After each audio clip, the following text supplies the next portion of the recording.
నిన్న కోరం లేకనే Visakha deputy mayor ఎన్నిక వాయిదా పడిందన్నారు టీడీపీ రాష్ట్ర అధ్యక్షుడు పల్లా శ్రీనివాస్. తమలో ఎలాంటి గ్యాప్ లేదన్నారాయన. జీవీఎంసీలోనే కాదు జగన్ చేసిన అవినీతిపైన విచారణ చేపడతామంటున్న పల్లా శ్రీనివాస్ విష్ణుకుమార్ రాజులతో మా ప్రతినిధి రాజు ఫేస్ టు ఫేస్.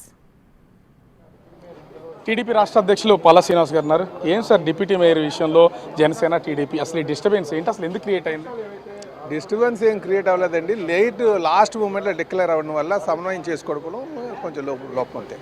అంటే సీల్ కవర్లో పేరు వచ్చింది, ఆ పేరు అందరికీ నచ్చకపోవడం వల్ల, లేకపోతే ఎప్పటి నుంచో డేట్ అయితే అనౌన్స్ చేశారు కదా, ఎందుకు రాలేకపోయారు మొత్తం అందరూ? కాదు, అక్కడ తెలుగుదేశం చేయాలా, జనసేన చేయాలా, లేదా బీజేపీ చేయాలా అన్న నిర్ణయం తీసుకోవడంలో ఆలస్యం అయింది. దాంతో సమన్వయం చేసుకోలేదని చెప్పి తెలియజేస్తున్నారు. ముఖ్యంగా మీ పార్టీకి సంబంధించినటువంటి కార్పొరేటర్లే గైర్హాజరయ్యారు. ఒకళ్ళు మాత్రమే జనసేన పార్టీకి, అతనికి రాలేదని అయ్యి ఉండొచ్చు. 18 మంది, దాదాపు 18-19 మంది మీ పార్టీ కార్పొరేటర్లు గైర్హాజరయ్యారంటే ఏమనుకోవాలి దీని మీద? అంటే అధిష్టానం చెప్పిన దాన్ని వినలేదనుకోవాలా, లేకపోతే ఇష్టం లేక రాలేదనుకోవాలా? ఈరోజు అందరూ కలిసి వచ్చారు కదా, నేనేమనుకుంటారు చెప్పండి? నిన్న అందరూ కలిసి కట్టలేరు అంటున్నారు, మరి ఈరోజు ఏమంటారు చెప్పండి? పార్టీ అధ్యక్షుడిగా అన్ని దగ్గరుండి మీరే సమన్వయం చేశారు, అయినా కూడా కోరం సాధించలేనటువంటి పొజిషన్. ప్రతిపక్షాలకి దీనికి సంబంధించి ముఖ్యంగా వైసీపీకి ఒక బలం చేకూరే అవకాశం లేదంటారా? మీలో అనైక్యత ఉందని వాళ్ళు అనుకోరా? ఈరోజు సంగతి చెప్పండి. ఈరోజు అందరూ ఓట్లు చేశారు కదా, దానికి ఏమంటారు చెప్పానండి? అంటే పార్టీ అధిష్టానం జాతీయ అధ్యక్షుడు చంద్రబాబు హెచ్చరిక జారీ చేయడం వల్ల అందరూ వచ్చారని ఒక ప్రచారం జరుగుతుంది. దీనిలో వాస్తవం లేదనుకోవచ్చా? కాదు, కలిసి ఉన్నారు కదా, ఏదో కారణం అవ్వచ్చు, కలిసి ఉన్నారు కదా. కలిసి అంటే మనం ఏదో ప్రజలకి చెప్పాలనుకున్నది మీ అభిప్రాయంలో కనిపిస్తుంది. ఇక్కడ అందరూ కలిసికట్టుగానే ఉన్నారు. ఎన్డీఏ పార్ట్నర్స్ యొక్క ధ్యేయం రాష్ట్ర అభివృద్ధి, అంతే. ముఖ్యంగా చూస్తే అటు పార్టీకి సంబంధించి టీడీపీ, జనసేన, బీజేపీ 3 పార్టీలలో 2 పదవులు కీలకమైన మేయర్, డిప్యూటీ మేయర్ పదవుల్లో ఉన్నటువంటి పొజిషన్. జీవీఎంసీల అవినీతి వల్ల మేము మేయర్ని మార్చామనేది మీ మోటోగా ఉంది ఇప్పుడు వరకు ఉన్నటువంటి పరిస్థితి. మరి అవినీతిని బయటికి తీయడానికి ఏం చేయదలిచారు అసలు?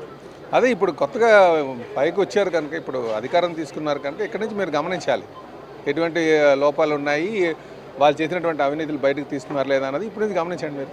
ఇప్పుడు మీ పార్టీకి సంబంధించి కానీ, మీ ప్రభుత్వానికి సంబంధించి కానీ అసలు ఏమన్నా లోపాలని, భూ కబ్జాలకు సంబంధించి జీవీఎంసీ పరిధిలో ఉన్నటిని ఐడెంటిఫై చేసిన పొజిషన్ ఏమైనా ఉందా?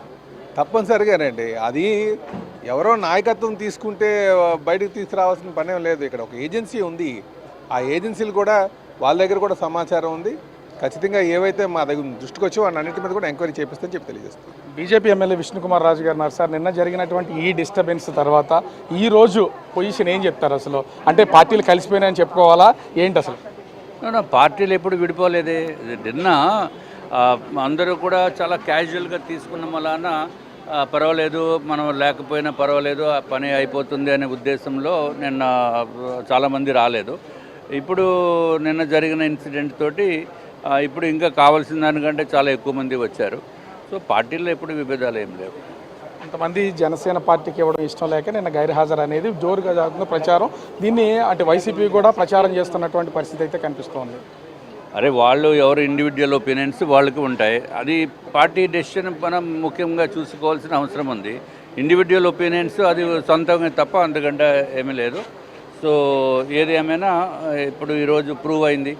సో అందరూ కలిసికట్టుగానే ఉంటాయి. 3 పార్టీలు 3 కలిసే ఉన్నాయి. నిన్న కూడా కలిసే ఉన్నాయి, ఇప్పుడు కలిసే ఉన్నాయి, రేపు కూడా కలిసే ఉన్నాయి. ఖచ్చితంగా అటు ప్రభుత్వంలో కానీ జీవీఎంసీలో కానీ జరిగే అవినీతి మీద మొట్టమొదటిగా ప్రశ్నించేది విష్ణుకుమార్ రాజే. దీనికి సంబంధించి జీవీఎంసీ అవినీతి విషయంలో ఎట్లాంటి స్టెప్ ముందుకైపోతున్నారు? ఇప్పుడు ప్రాబ్లం ఏంటంటే మెయిన్ నాయకుడే ఫుల్గా అవినీతిలో కూరుకుపోయినప్పుడు, అంటే ఇదివరకు జగన్మోహన్ రెడ్డి గారి హయాంలో లిక్కర్ స్కామ్స్ ఇవన్నీ మనం ఇవాళ చూసాం, పేపర్లో కూడా వచ్చింది. 300 కోట్ల రూపాయలతోటి గోల్డ్, అంటే డబ్బు దాచుకోవడానికి పెద్ద ₹1 కోటి అంటే చాలా 2-3 బ్యాగులు పడతాయో ఎంతో నాకు తెలియదు.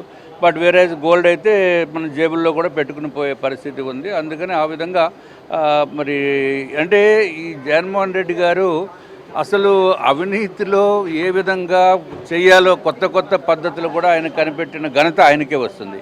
సో అంత అవినీతి పని చేస్తున్నప్పుడు కింద ఎవరన్నా మిగిలిన వాళ్ళు కింద లెవెల్లో కూడా అదేవిధంగా అవినీతికి మరి తెరలేపి ఉండొచ్చు. నాకైతే ఒక్క లిక్కర్ స్కామ్ విషయంలో అనుకోవచ్చా, మిగతా అన్నింటిలో కూడా ఇదే విధానం కొనసాగి ఉండొచ్చు అని భావించవచ్చా? అంటే లిక్కర్ స్కామ్ అనేది పెద్ద స్కామ్. అది వాళ్ళు చెప్తున్నది ఇప్పుడు ప్రభుత్వం ఏదో 3,000 కోట్లు తప్పు. డెఫినెట్గా దట్ ఈజ్ మచ్ హయ్యర్. ఇంకా డెప్త్కి వెళ్ళేటప్పటికి అది 10,000 కోట్లు 20,000 కోట్లకు వెళ్ళినా ఆశ్చర్యపడవలసిన అవసరం లేదు. లిక్కర్ స్కామ్తో పాటు ల్యాండ్ స్కామ్స్, అట్లాగే బలవంతంగా వాళ్ళకి మీరు ల్యాండ్ అమ్మండి అంటే వాళ్ళకి అమ్మేయవలసిన పరిస్థితి ఉంది. సో వాళ్ళు డబ్బులు ఎంతో కొంత ఇచ్చేవారు, ఇవ్వకుండా ఏమి కాదు. సో ఆ విధంగా అన్ని విధాలుగా కూడా ప్రజల్ని ఇబ్బంది పెట్టారు. అందుకే వారికి ప్రజలందరూ కూడా దూరం చేసిన పరిస్థితి మనం చూసాము. 11 సీట్లకి పరిమితం అవ్వాల్సిన సిచ్యువేషన్ వచ్చింది. బట్ ఎనీవే, ఇవాళ మనం విశాఖపట్నం జీవీఎంసీలో ఉన్నాం కాబట్టి డెఫినెట్గా జీవీఎంసీ ఫ్యూచర్లో చాలా బాగుంటుంది. ఎందుకంటే విశాఖపట్నంలో అసలు లైటింగ్ వ్యవస్థ కంప్లీట్గా సర్వనాశనం అయిపోయిన పరిస్థితి ఉంది. ఇప్పుడు కొత్తగా ఎన్నికైన మేయర్ గారు లైటింగ్ పైన ప్రత్యేకమైన దృష్టి పెట్టి విశాఖని ఒక వెలుగులతోటి నింపే విధంగా ఆయన ప్రయత్నం చేస్తామని చెప్పారు. ఓవరాల్గా చూస్తే జీవీఎంసీకి సంబంధించి డిప్యూటీ మేయర్ ఎన్నికల్లో కొంత సమన్వయ లోపం వల్లే జరిగింది తప్ప వేరే ఏదీ లేదు. ఈరోజు జరిగినటువంటి సంఘటనని చూస్తే మొత్తం అంతా కూడా ఏకగ్రీవం జరిగిందని టీడీపీ రాష్ట్ర అధ్యక్షుడు పల్లా శ్రీనివాస్ చెప్తుంటే, అవినీతిని బయటికి తీస్తాం, ఒక్క జీవీఎంసీ అవినీతే కాదు రాష్ట్రంలో జరిగినటువంటి కుంభకోణాలని, ముఖ్యంగా జగన్మోహన్ రెడ్డి చేసినటువంటి అవినీతి, డబ్బుకు బదులు గోల్డ్ తీసుకున్నాడు అనేది ఇక్కడ స్పష్టంగా తెలుస్తుంది. వాటి మీద కూడా విచారణ చేస్తామని ఆ బీజేపీ ఎమ్మెల్యే విష్ణుకుమార్ రావు చెప్తున్నటువంటి పరిస్థితి కనిపిస్తుంది. కెమెరామెన్ అజయ్తో రాజు, బిగ్ టీవీ.